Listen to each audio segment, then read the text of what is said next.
You are enjoying knowing what you are wanting? Have you figured out how it is that you know what you are wanting? It's nice that life focuses you, isn't it? Sometimes you think that you would rather not know what you want so much because the reason you know what you want so much is because you know what you don't want so much. Something about that focusing that helps you to discern. And it's helpful when you focus yourself gently, but there is nothing wrong with extreme experiences that cause you to focus. Do you like strong desire?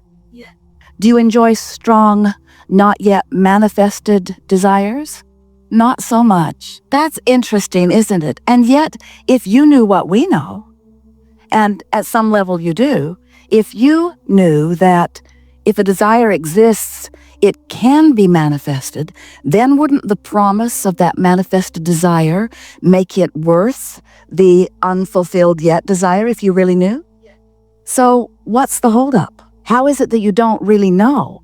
How is it that you can live life and hatch a desire or a whole bag full of them, and even though they have not yet come into full blossoming, see it, hear it, smell it, taste it, touch it, fruition, you sometimes lose sight of the promise of it because the reality of the absence of it is so obvious? Is that what it is?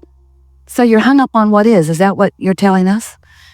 Are those the words we just put in your mouth? Yes. Those are the words we just put in your mind. Because what is, you like what is, don't you? You like what is. Why do you like what is so much? What is it about this manifested moment that is so intoxicatingly important to you? What is it about what is? Well, it's because you can decipher it so fully. All of your physical senses are observing it. So you're seeing it and hearing it and smelling it and tasting it and touching it. And you say, this is reality. And we say, it is. It is reality. It is a manifestation point. Because as you're being in your now, everything that you are perceiving through all of your senses, and let's talk about the sense that you hardly ever talk about that is the most important sense of all, and that is your emotional sense, how you feel in the moment, what you're seeing, what you're hearing, what you're smelling, what you're tasting, what you're touching, but what you're feeling in the moment. That's your manifestation point, isn't it? That's your manifestation point. The manifestation of the emotion within you is really big, isn't it? And we think that that's why your now has you so captivated. And we're not trying to talk you out of being captivated by your now. We're just trying to talk you into using your ability to focus so that as you are observing your now, you can hold yourself in alignment, or at least not so far out of alignment with the things that you have asked for that are already vibrationally gathered, that you have not yet come to the place of being able to translate in the fullness of your physical senses to the point that you call it reality or manifested. So we think what we're really talking about here today, are you with us so far? Mostly? Yeah, mostly you are. We think that what we're talking about is what manifestation really is. What is manifestation? What is it? Is it the new car that you just drove home? Or the one that you hope to do soon? Is it the house on the beach? Is it the relationship that you've been yearning for? Is it the pile of money? Is it the empire you're trying to build? Is it the perfect business environment? What is a manifestation? And we notice that often when you think about manifestation, you're thinking about those things or those experiences, those pinnacle, peak kind of things, those life-changing things. Oh, I want to create or I want to manifest this kind of lifestyle or this kind of relationship or this kind of work experience or this kind of meaningful, life-fulfilling experience. And we say, good for you, good for you, good for you. But when we talk about manifestation, we're talking about right here, right now. What has manifested in your life, which means how do you feel about your money? How do you feel about your body? How do you feel about your relationships? How do you feel about your economy? How do you feel about your government? How do you feel about your world involvement? How do you feel about your ecology? How do you feel? How do you feel? How do you feel? What is your perception of life? What is your manifested right here, right now perception of life. And the big question is, does it include, or better said, are you allowing it to include who you really are and what you really know and what you really think and what you really feel about all of that? Because most humans, the beasts are an exception because they're tuned in, tapped in, turned on. They are, you call it instinctually, they are instinctually focused, which means broad view, always focusing through them. But humans, we love you very much, humans have managed to focus yourselves apart from the fullness of who you are, so that in many of your manifested moments, you're not allowing all that you have become. And that is so interesting to us because all day, every day, as you've been sifting through the variety of life, it has caused you to create a vibrational version of you, which is where we stand, which is always the precursor to your manifested version. But you know what's required for your manifested version of you? Only vibrational compliance, only emotional compliance. You only got to be in the mood for what you're asking for, and it must be. That's all it is. Your attitude, your mood must line up with what you want.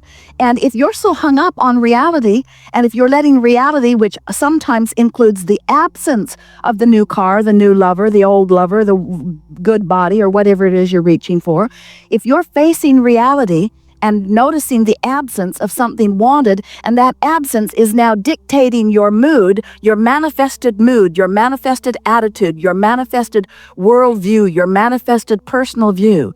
If your view is dictated to you or influenced to you, and you are in that vibration, which equals the mood or the emotion, you are depriving yourself of that full view. All that means is you've pinched yourself off from something that really is, and you can't see it yet. It's so interesting to talk with our physical friends because we love you very much, have such a warped view of reality. It's so warped. It's like you have a big house and every room is beautifully furnished and immaculately tended to and technologically brilliant. It's just this fabulous house with this incredible view, surrounded by the most beautiful plants, and you have decided to live in the closet with the vacuum. And sometimes other people come to visit you and they look around your house and they say, "Oh, wow. Oh, I would give anything to live here." And you'd say, "Why? Why?" Because without meaning to, you have practiced yourself into viewpoints that are depriving you of the fullness of all that you are. And we want you to come out into the rest of your house. We want you to come out into your world. We want you to find a way a little more every day to allow your full view of not just what is, but what is becoming. Because what is changing in relationship to what your viewpoint is, you see. Everything is perceptual. So if you are sick, it's a perceptual thing. And often you will say, no. It's proven by the tests, by the facts. There are a lot of people who are confirming this sickness or confirming this bankruptcy or confirming where I stand. And we say, all that is happening is that you are perceiving fragments of that which you really are because you are practiced at not allowing the fullness of who you are to manifest. So when we talk about manifestation, what we're really talking about is your perception of what's around you, your perception of your body, your perception of your world, your perception of your economy. That's the big one these days. So many people perceiving based upon what other people are perceiving. That's like saying, well, my mother lived in the closet and her mother lived in the closet, and I thought we were just supposed to live in the closet. And I know it's not rational when I listen to you, Abraham. I know that I could just open the door and come out, but it's not easy to open the door and come out when I've been in here for so long.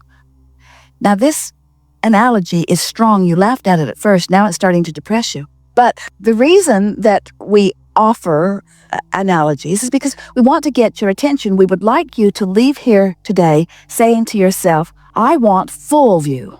I want full view, which means I want to be, moment by moment, day by day, up to speed with how the source within me is viewing life. And what we mean by that is you are so much more than these physical bodies. You are so much more than this physical beingness that you sometimes or even often perceive. You have source within you. You are more vibration than you are anything else. So we would like to convince you that this is a vibrational world.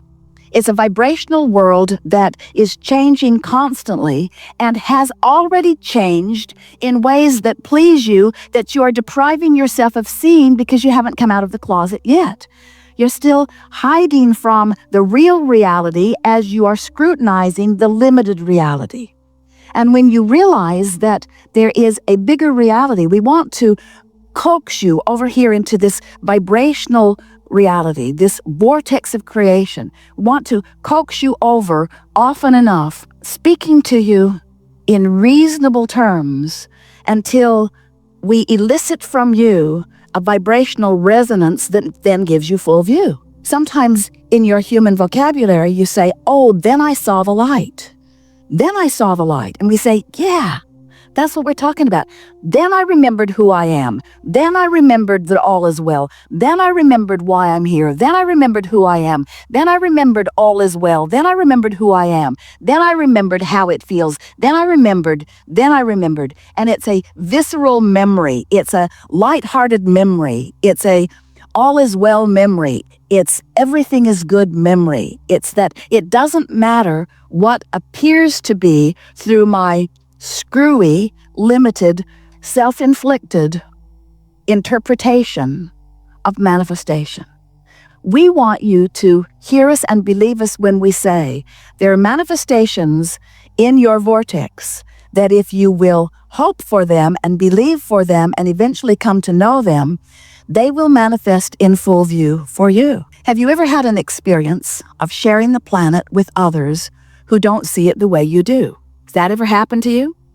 Have you ever been in a particular place in time where you were laughing and someone else was crying and you were standing in the same space? Have you ever noticed that perception is about what's happening to you individually, not about what's happening to you collectively? But if you are able to drum up enough attention to the collective from CNN does a good job of it and so forth, that the individual perspective is then skewed by the larger perspective, then you begin feeling much the same way, and then you begin having more and more of the same experiences. That's really what economic tides are about.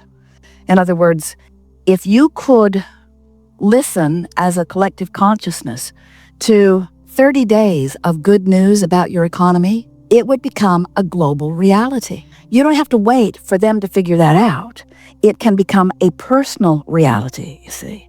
You don't have to wait for anyone to figure out.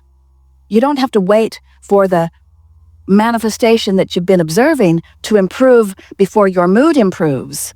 In fact, that's backwards of what deliberate creation is.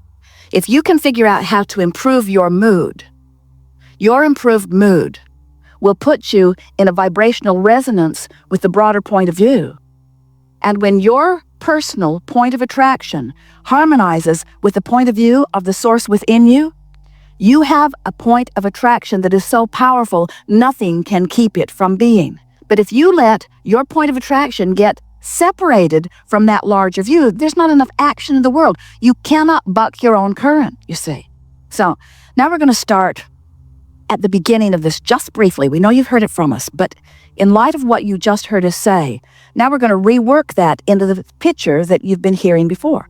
So you were source energy before you came into these physical bodies, and the larger part of you still is source energy.